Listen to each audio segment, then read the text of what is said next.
Hello friends, जय Jagannath. Cooking with इति को आपण मानको बहुत बहुत स्वागत।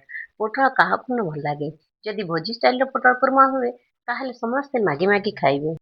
ପୋଟଳ ଓଡ଼ିଶାରେ ଏକ ବହୁତ ପରିଚିତ ଏବଂ ଘରୋଇ ପରିବା। ପୋଟଳକୁ ନେଇ ଆମେ ବିଭିନ୍ନ ପ୍ରକାରର ତରକାରୀ ବନାଇଥାଉ। ଆଜି ମୁଁ ଆପଣମାନଙ୍କ ସହିତ ସେୟାର କରିବି ଏକ ବହୁତ ସୁଆଦିଆ ଏବଂ ସୁଗନ୍ଧିତ ପୋଟଳ କୁର୍ମା ରେସିପି। ଏହି ରେସିପି ପାଇଁ ପ୍ରଥମେ ଆମକୁ ଦରକାର ତାଜା ପୋଟଳ। ତାହେଲେ ଚାଲନ୍ତୁ ଆଜିର ରେସିପିଟି ଷ୍ଟେପ୍ ବାଇ ଷ୍ଟେପ୍ ଦେଖିବା। କୁର୍ମା ମସଲା ପାଇଁ ଆମେ ଆବଶ୍ୟକ ମସଲା ଏବଂ ଅନ୍ୟ ସାମଗ୍ରୀ ବ୍ୟବହାର କରିବା।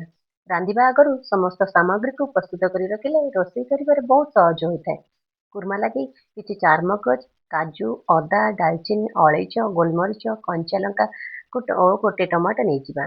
ଆଉ ଗୋଟେ ଜାଗାରେ କିଛି ଅଦା, ଶୁଖିଲା ଲଙ୍କା, ଜିରାକୁ ଗୋଟେ ପେଷ୍ଟ ବନେଇ ରଖିବା। ପ୍ରଥମେ ଆମେ ପୋଟଳକୁ ଭଲ ଭାବରେ ଧୋଇ ନେବା। ଆପଣ ଚାହିଁଲେ ପୋଟଳର ଚୋପାକୁ ସମ୍ପୂର୍ଣ୍ଣ ଛଡ଼ାଇ ପାରିବେ କିମ୍ବା ଅଳ୍ପ ଚୋପା ରଖି ମଧ୍ୟ ବନାଇ ପାରିବେ। ଏହିପରି ଭାବେ ପୋଟଳର ଦୁଇ ପାଖ କାଟି ନେବା, ଯାହାଦ୍ୱାରା ପୋଟଳ ଭଲ ଭାବେ ଭାଜି ହେଇଯିବ ଆଉ ମସଲା ସବୁ ଭିତରକୁ ଯାଇପାରିବେ ଓ ଠିକ୍ ଭୋଜି ପରି ଲାଗିବ। ଗୋଟେ ଗୋଟେ କରି ସବୁ ପୋଟଳକୁ ସମାନ ସାଇଜରେ କାଟି ନେବା। ଏହି ରେସିପି ବନାଇବା ବହୁତ ସହଜ, କିନ୍ତୁ ଛୋଟ ଛୋଟ କଥା ଧ୍ୟାନ ଦେଲେ ରେସିପିର ସ୍ୱାଦ ଆହୁରି ଭଲ ହୁଏ। ଏବେ କଡ଼େଇରେ ଆବଶ୍ୟକ ଅନୁସାରେ ତେଲ ଗରମ କରି ନେବା। ତେଲ ଗରମ ହୋଇଗଲେ ପ୍ରସ୍ତୁତ ହୋଇଥିବା ପୋଟଳକୁ ପକାଇବା। ଏହି ସମୟରେ ପୋଟଳକୁ ସମ୍ପୂର୍ଣ୍ଣ ସିଝେଇବା ଦରକାର ନାହିଁ।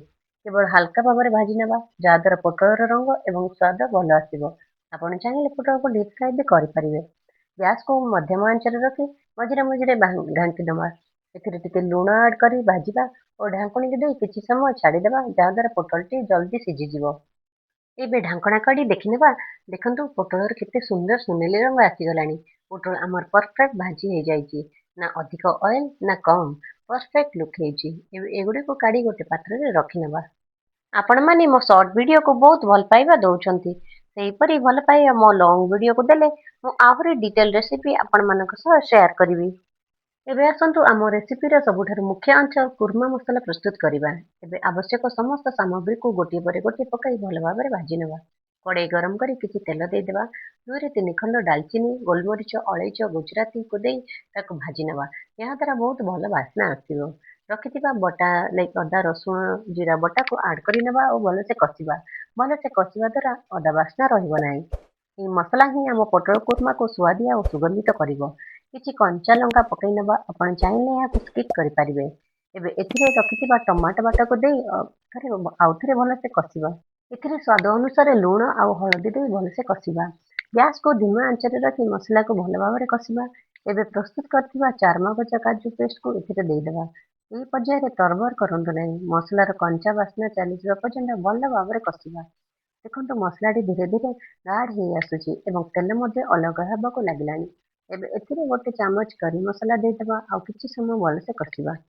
ମସଲା ଗୁଣ୍ଡ ପକାଇବା ସମୟରେ ଆଞ୍ଚକୁ କମ୍ ରଖନ୍ତୁ, ଯାହାଦ୍ୱାରା ମସଲାକୁ ନ ପୋଡ଼ିଯାଏ। ଏବେ ସମସ୍ତ ମସଲାକୁ ଭଲ ଭାବରେ ମିଶାଇ ଦେବା। ଏହି ସମୟରେ ମସଲାର ବାସ୍ନା ଖୁବ୍ ସୁନ୍ଦର ଆସିବ। ଏବେ ଏଥିରେ ଭଜା ପୋଟଳକୁ ଆଡ୍ କରି ଭଲସେ କଷିବା, ଯାହାଦ୍ୱାରା ମସଲା ପୋଟଳରେ ଭଲସେ ମିଶିଯିବ ଆଉ ଏହାର ସ୍ୱାଦ ଭଲ ଆସିବ।